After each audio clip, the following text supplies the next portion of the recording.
एक महिला घर में आराम से बैठी थी और भजन गुनगुना रही थी। भजन के बोल थे, मैं तो श्याम की दीवानी हुई।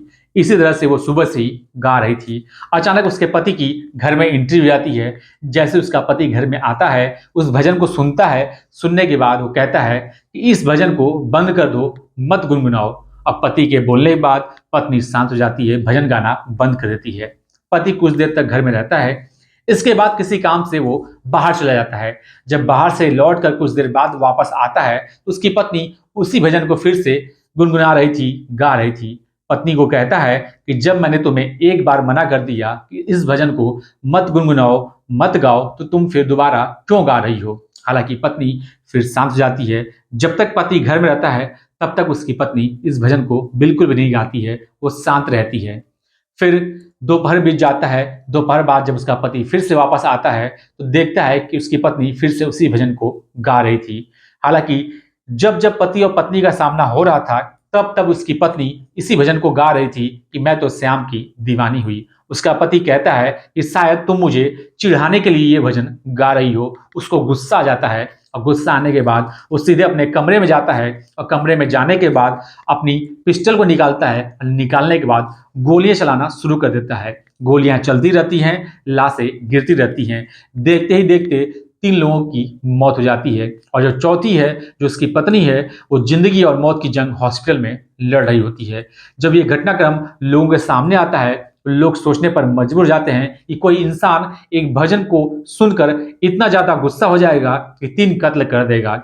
जब इस घटनाक्रम के बारे में लोगों को पता चलता है तो लोग सोचने लगते हैं कि आखिरकार कोई इंसान इतना ज्यादा निर्दयी कैसे हो सकता है। नमस्कार, मैं विपिन। आज की जो सच्ची घटना मैं आपको सुनाने जा रहा हूँ, ये सच्ची घटना है उत्तर प्रदेश के जिला सहारनपुर का एक थाना है गंगो, और गंगो थाना क्षेत्र का ही एक गांव है सांगाथेड़ा। दरअसल सांगाथेड़ा का ही रहने वाला बीजेपी का युवा मोर्चा का पूर्व जिला अध्यक्ष है, जिसका नाम योगेश रोहिला होता है। दरअसल जब भी वो अपने छोटे बेटे को देखता था तो देखने के बाद उसको एक अजीब सी घुटन होती थी, अजीब सी उसको एक परेशानी होती थी। उसको देखने के बाद वो कहता था कि ये मेरा बेटा हो ही नहीं सकता है। दरअसल ऐसी रिपोर्ट मीडिया में दिखाई जा रही थी। वो अपने पत्नी से साफ साफ कहता है कि ये मेरा बेटा है ही नहीं, एक दिन मैं इसका डीएनए टेस्ट करा के ही रहूंगा, सच्चाई सबके सामने ला कर ही रहूंगा। जब इस तरह की बातें वो अपने पत्नी से कहता था तो अक्सर उसकी पत्नी और उसके बीच विवाद होता रहता था। उसकी पत्नी कहती है कि तुम्हारे मन में गंदगी है, और जिसके मन में गंदगी होती है वो सभी को गंदा ही कहता है। इस बात को लेकर के अक्सर दोनों में विवाद होता रहता था। और हद तो तब हो जाती है जब 21 मार्च 2025 को वो अपने पत्नी का चोटी पकड़कर घर में से घसीटते हुए गली में लेकर आता है, और गली में लाने के बाद उसे मारता है, पीटता है, उसे जलील करता है। उसकी पत्नी रोती है, बिलखती है, कहती है कि मत मारो, लोग देख रहे हैं, क्या कहेंगे। जब इस तरह की बातें होती है तो उसका पति रुक जाता है, लोगों को देखता है तो शांत हो जाता है। फिर वापस अपने घर में चला जाता है। सब कुछ ठीक ठाक चलता है। अगला दिन निकलता है, यानी कि 22 मार्च 2025 की बात है। उसकी पत्नी सुबह से ही बैठकर एक भजन गुनगुना रही थी। भजन के बोल थे, मैं तो श्याम की दीवानी हुई। जब इस तरह से वो गुनगुना रही थी तो उसका पति इस भजन को जब सुनता है तो कहता है कि सब करो लेकिन इस भजन को मत गुनगुनाओ। इस तरह से वो मना करता है। हालांकि मना करने पर पत्नी शांत हो जाती है। फिर दोबारा वो बाहर जाता है। बाहर जाकर जब वापस लौट के आता है तो फिर भी उसकी पत्नी इसी भजन को गा रही थी। जब इस भजन को बार बार वो गा रही थी उसका पति गुस्सा हो जाता है। कहता है कि जब मैंने एक बार मना कर दिया इस भजन को मत गाओ तो तुम बार बार क्यों गा रही हो, क्यों मुझे गुस्सा दिला रही हो। अब करीब 1:30 बजे के आसपास फिर वो अपने बच्चों को लेने के लिए जाता है। दरअसल इसके 3 बच्चे होते हैं, एक बेटी होती है, 2 बेटे होते हैं। वो गांव के ही एक स्कूल में पढ़ते हैं। उनको लेने के लिए 1:30 बजे के आसपास हो जाता है। स्कूल से उनको लेकर जब घर वापस आता है तो देखता है कि उसकी पत्नी उसी भजन को फिर से गुनगुना रही थी कि मैं तो श्याम की दीवानी हुई। इसके बाद उसको बहुत ज्यादा गुस्सा आ जाता है।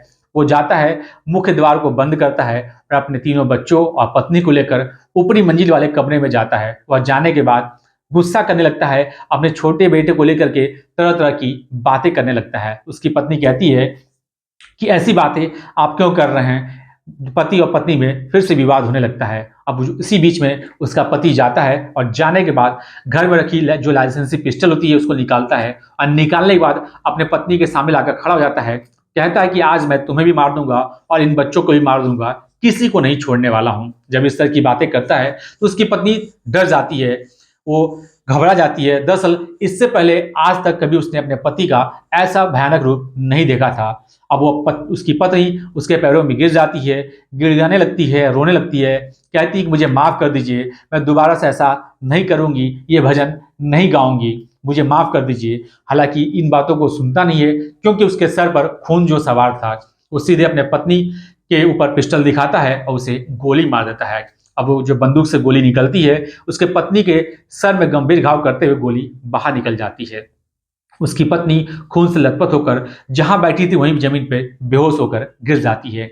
इसके बाद चीख पुकार मच जाती है। गोली की आवाज सुनकर घर के पास में ही जो उसके चाचा का लड़का होता है, जिसका नाम अक्षय होता है, वो दौड़कर आता है बीच बचाव करने के लिए। जब देखता है तो बच्चे सब चिल्ला रहे थे, कह रहे पापा मत मारो, हमें छोड़ दो।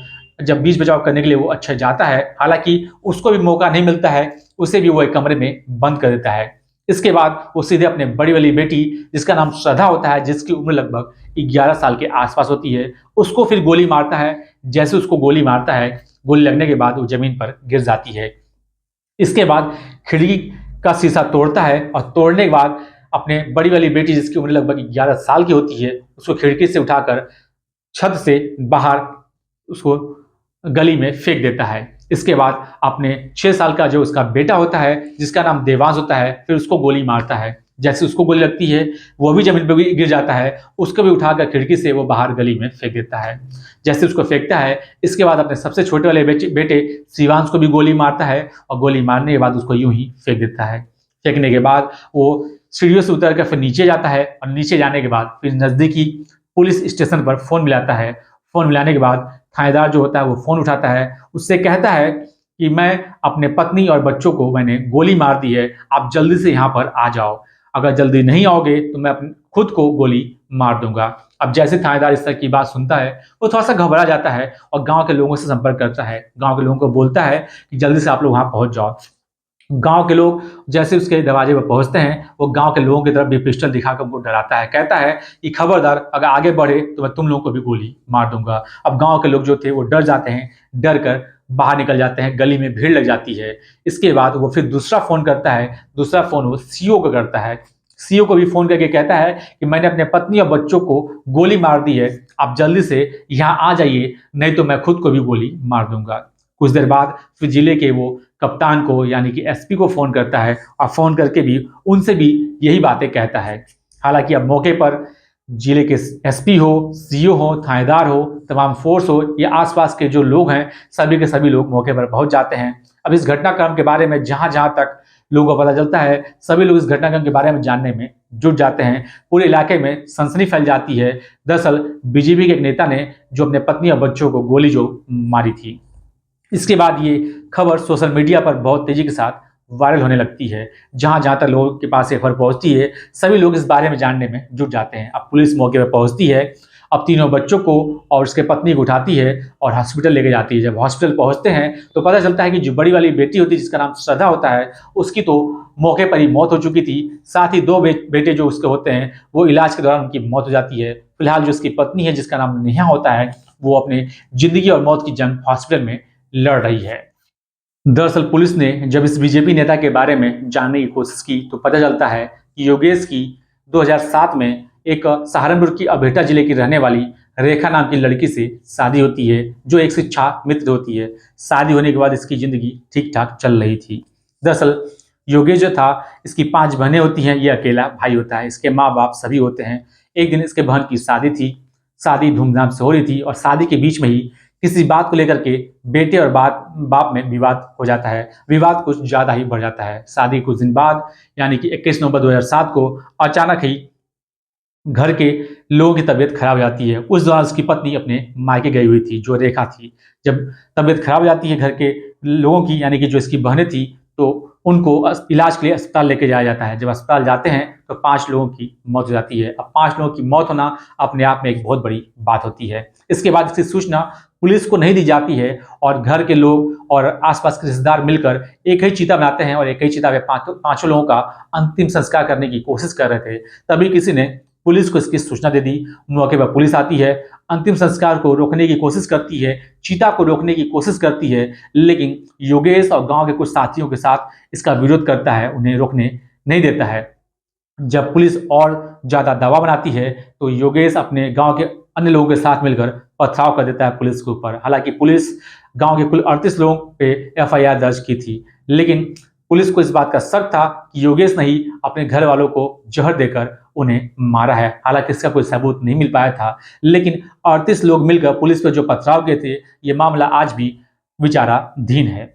फिर वक्त आगे बढ़ता है। साल 2009 में जो इसकी पत्नी होती है रेखा, उसकी बहुत ही ज़्यादा तबीयत बिगड़ जाती है और उसकी भी मौत हो जाती है। वक्त जब आगे बढ़ता है तो साल 2012 में योगेश की कैराना की रहने वाली एक लड़की से शादी होती है जिसका नाम नेहा होता है। नेहा से 3 बच्चे होते हैं। कुछ वक्त बीतने के बाद योगेश को अपने पत्नी नेहा पर शक होता है कि इसका किसी और के साथ चक्कर है, अफेयर है। हालांकि इस बात को लेकर के अक्सर दोनों के बीच में विवाद होने लगता है। जो इसके तीसरे नंबर का बेटा होता है उसके ऊपर इसको शक होता है कि ये उसका बेटा नहीं है। वो हर बार उसके डीएनए टेस्ट कराने की बात करता था, हर बार कहता था कि एक ना एक दिन इसका मैं डीएनए टेस्ट करा के रहूंगा, सच्चाई सबके सामने ला कर रहूंगा।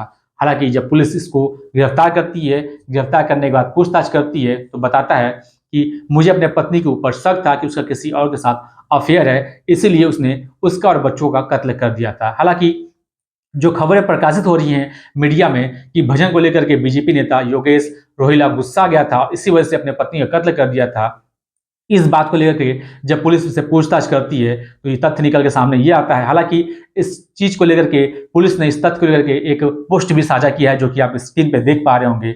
उसमें पुलिस ने लिखा है कि ये साफ साफ बात तथ्य ये निकल के आया है कि भजन को लेकर के कोई गुस्सा नहीं था, भजन को लेकर के कोई कत्ल नहीं हुआ था।